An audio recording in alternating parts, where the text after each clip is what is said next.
Salut à toutes et à tous. Aujourd'hui, petite vidéo qui change un petit peu de ce qu'on fait d'habitude, on va parler Premiere Pro.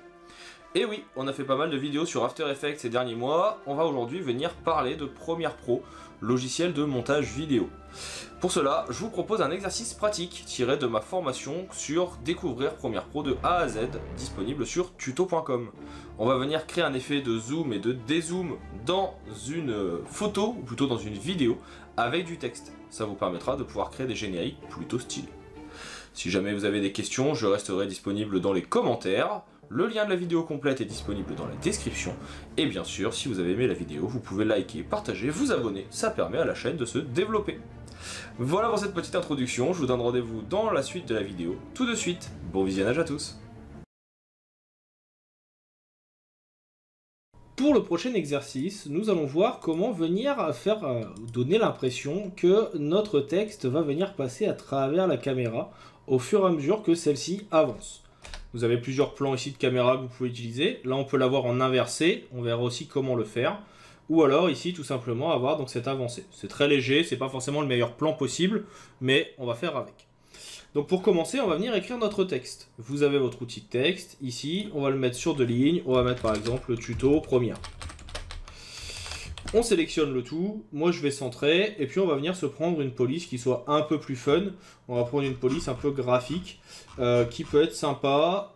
Donc, je ne sais pas exactement laquelle on va prendre. On va se balader un petit peu. On va regarder ce qu'on a. On peut prendre une magnéto. Bon, en majuscule, je ne suis pas un grand fan. Non, majuscule, ça rend pas bien.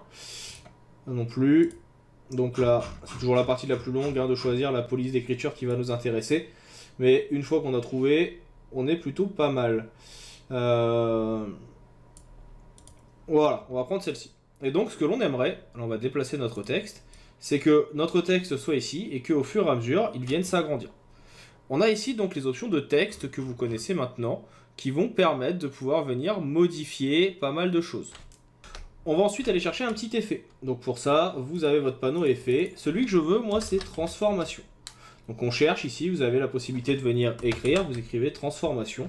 Vous cherchez celui qu'il faut, il se trouve normalement, ce transformation, dans déformation, transformation. Vous le faites glisser sur votre effet. Ça permettra d'avoir un peu plus de possibilités dans les transformations de notre élément. Et ici, donc plus particulièrement, d'avoir par exemple l'angle d'obstruateur, qui permettra de donner un effet de flou lorsque l'on va faire du mouvement, ce qui peut être assez adapté. En plus de ça, on va pouvoir venir modifier donc l'échelle de notre élément, etc. Donc là, on a notre texte. On va l'agrandir un petit peu. On est sur ici quelque chose qui dure 2 ou 3 secondes. Donc c'est intéressant, mais j'aimerais que ça prenne un peu plus de temps. Donc là, on agrandit. On a notre texte. Maintenant, ce qu'il faut faire, c'est définir le mouvement. Ici, de base, je vais le mettre en un peu plus petit. Donc, je viens réduire en appuyant sur la touche Alt pour pouvoir avoir quelque chose de beaucoup plus centré et petit. Une fois que c'est fait, ici, on va aller dans Échelle et je vais cliquer sur le petit chronomètre que vous connaissez maintenant. Et on va avancer un petit peu dans la composition. Et ici, on va venir agrandir énormément notre élément. Alors, attention, hein, plus vous agrandissez, hop là, autant pour moi, il faut bien sélectionner l'échelle. Quand vous allez venir agrandir ici, donc vous allez pouvoir venir augmenter votre élément. Ça va bloquer certainement aux alentours de 1000. Donc après, sinon ça va devenir pixelisé un petit peu, donc faites attention à ça. Et donc là, je peux venir sortir mon texte. Donc là, si jamais je l'ai fait un peu trop court, ce qui est le cas, on avance un petit peu. Et ça va permettre déjà de faire notre effet de transition qui va se mettre en place avec, voilà, vous avez votre texte ici qui commence, et puis qui va petit à petit rentrer dans la caméra. Le souci, c'est que là, c'est quand même très linéaire en termes de vitesse. Ça va pas forcément très très vite. C'est quelque chose qui, pour moi, pourrait être un peu plus adapté ou un peu plus lissé. Alors, comment faire ce lissage? On va venir déjà ouvrir ici Échelle.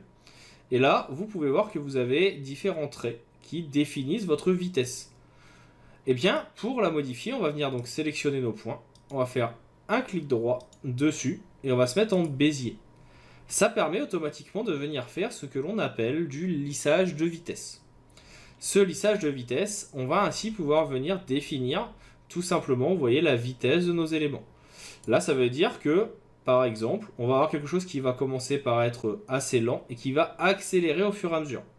Déjà, là, si vous regardez le changement de la vidéo, on voit que sur la fin, on va avoir un peu plus d'accélération. On voit également ici qu'on a un petit effet qui n'est pas optimal, on verra après comment le corriger, sur la qualité. Ça c'est à cause de l'échelle qu'on a agrandie. Ce qu'on va pouvoir faire, c'est en sélectionner un seul de points par exemple, et venir adapter. Alors ce que vous pouvez faire également, si jamais vous trouvez que cette interface est un peu trop petite, vous pouvez venir l'agrandir. Ça permet de pouvoir venir retravailler votre élément et votre vitesse. Et surtout d'avoir une meilleure visibilité. Et donc là, vous voyez qu'en venant travailler comme ceci, ce qu'on va pouvoir mettre en place, c'est d'avoir quelque chose qui soit très très lent au début, quand il va commencer à s'agrandir, et ensuite qui va s'agrandir très très rapidement. Alors là, vous voyez qu'il revient en arrière. Pourquoi? Tout simplement parce que j'ai fait une petite boulette. Tout simplement parce que au début, j'avais abaissé en dessous du point d'origine ma ligne, donc ma courbe, ce qui fait qu'il donne l'impression de venir en arrière. Donc là, vous avez ce point d'origine qui est son emplacement. Si vous le mettez plus bas, il va d'abord commencer par se réduire et après regrandir. Ça peut être intéressant pour faire certains effets, mais c'est pas du tout ce qu'on recherche ici. Donc là, vous voyez que on va avoir, en remontant un petit peu notre courbe, la possibilité d'avoir quelque chose qui apparaît, qui se lance et qui va agrandir de plus en plus vite pour avoir justement ici notre élément de transition qui peut être assez sympa.